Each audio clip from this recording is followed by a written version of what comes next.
Assalamualaikum and hi madam. Tajuk yang kami pilih ialah peristiwa 13 Mei 1969 telah menentukan kesatuan yang dibina melalui tapak integrasi. Infografik ini mengandungi 3 bahagian iaitu kejadian yang telah berlaku, tindakan yang diambil dan juga kesan baik daripada peristiwa tersebut. Peristiwa 13 Mei 1969 ialah rusuhan kaum yang berlaku dan kemunculan masalah perpaduan di Malaysia.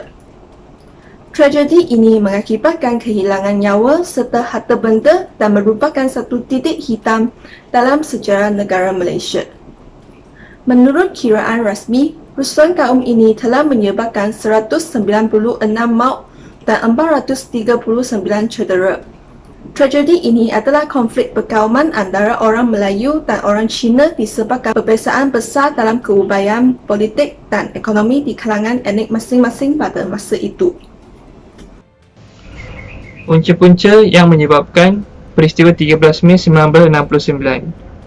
Pertama, Parti Pembangkang telah memenangi pilihan raya umum pada tahun 1969, di mana mereka telah meraihkan kemenangan secara besar-besaran di Kuala Lumpur dengan perarakan, dan ini telah menaikkan kemarahan parti politik UMNO. Kedua, layanan berat sebelah oleh tentera Jepun.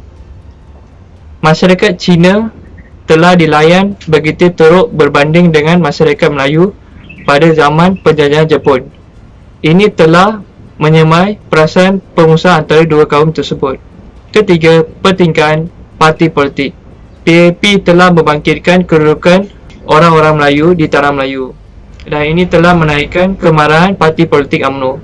Keempat, rasa tidak puas hati dengan hak istimewa orang Melayu, di mana parti politik PAP sekali lagi telah mempersoalkan kedudukan orang-orang Melayu yang tertaluk dalam perlembagaan, di mana mereka mempertikaikan di mana kaum-kaum lain telah ditepikan. Kononnya masyarakat Melayu menguasai ekonomi, tetapi hakikatnya masyarakat Melayu lebih rendah dalam kedudukan ekonomi berbanding masyarakat Cina. Antara langkah atau tindakan yang diambil oleh kerajaan selepas peristiwa 13 Mei 1969 adalah mengisytiharkan darurat. Selepas rusuhan kaum yang berlaku pada 13 Mei di sekitar Kuala Lumpur dan Selangor, darurat telah diisytiharkan oleh Yang di-Pertuan Agong pada 16 Mei. Dengan peristiwa itu, Perlembagaan Persekutuan Digantung dan negara kita diperintah secara terus oleh Yang di-Pertuan Agong di bawah Undang-Undang Tentera.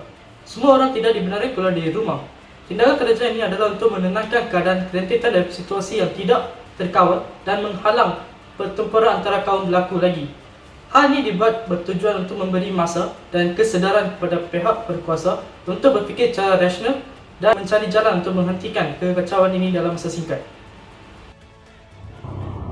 Antara langkah yang dijalankan oleh kerajaan selepas 13 Mei 1969 adalah menubuhkan Majlis Gerakan Negara, juga dikenali sebagai Majeran. Tubuhan ini bertujuan untuk menangani permasalahan yang timbul ekoran tercetusnya tragedi 13 Mei 1969.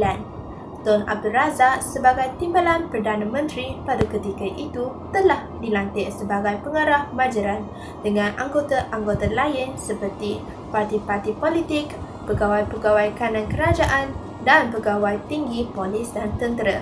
Fungsi tumbuhan ini adalah untuk mengembalikan keamanan dan undang-undang negara, menentukan pentadbiran yang licin dan sempurna dan juga mengembalikan suasana keharmonian dan kepercayaan antara kaum di Malaysia. Penubuhan Majlis Gerakan Negara telah memberikan sumbangan yang besar dalam memulihkan perpaduan di kalangan rakyat sehingga kemerdekaan negara dapat dipertahankan hingga kini. Ideologi hukum negara diperkenalkan. Selepas sahaja berlakunya peristiwa 13 Mei 1969, rakyat Malaysia berasa takut akan berlakunya peristiwa seperti ini lagi. Oleh itu, mereka membagi sokongan terhadap pembentukan hukum negara. Hukum negara dia terbahagi kepada 5, iaitu kepercayaan kepada Tuhan, kesetiaan kepada raja dan negara, keluhuran perlembagaan, kedaulatan undang-undang dan kesopanan dan kesusilaan. Hukum negara dia bertujuan untuk mencorakkan rakyat Malaysia yang berbagai kaum dan agama. Selain itu, rukun negara dilafazkan dan dipraktikkan oleh rakyat Malaysia, iaitu sama ada di sekolah ataupun di syarikat di Malaysia. Kesimpulannya, rukun negara amat penting terhadap dan kepada rakyat Malaysia agar ia dapat membina jati diri dan meningkatkan rasa cinta akan negara dalam kalangan rakyat-rakyat Malaysia.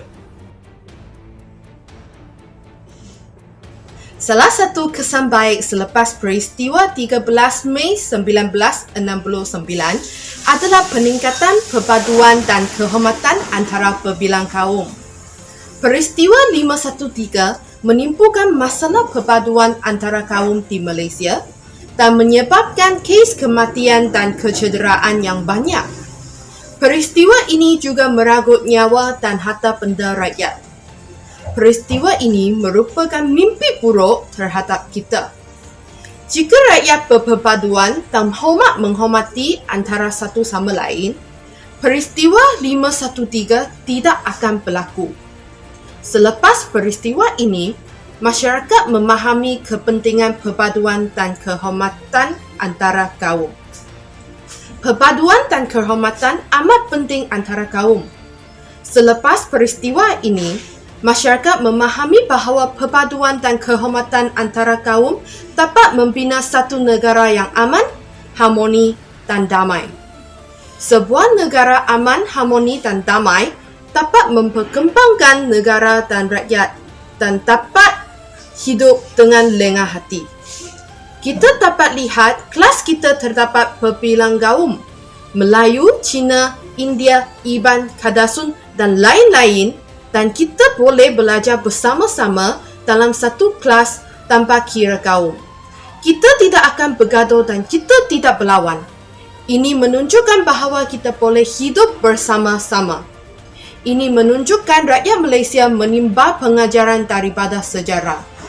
Pada masa kini, banyak negara di dunia mencontohi Malaysia sebagai negara yang berbilang kaum kerana keharmonian dan kemakmuran antara kaum menjadi kepada pandangan positif rakyat antarabangsa terhadap Malaysia. Seterusnya, dalam perbezaan sosial ekonomi antara kaum juga merupakan penyumbang kepada berlakunya peristiwa 13 Mei. Selepas peristiwa ini, kerajaan telah mewujudkan dasar ekonomi baru.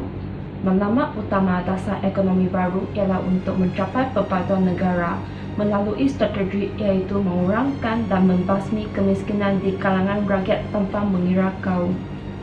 Kerajaan membina dan meningkatkan infrastruktur di kawasan luar bandar dan juga melaksanakan penyediaan kemudahan sosial seperti klinik, hospital, sekolah, bekalan air dan elektrik semasa pelaksanaan dasar ekonomi baru. Usaha-usaha kerajaan ini akhirnya berjaya merapatkan jurang perbezaan sosial ekonomi antara kaum.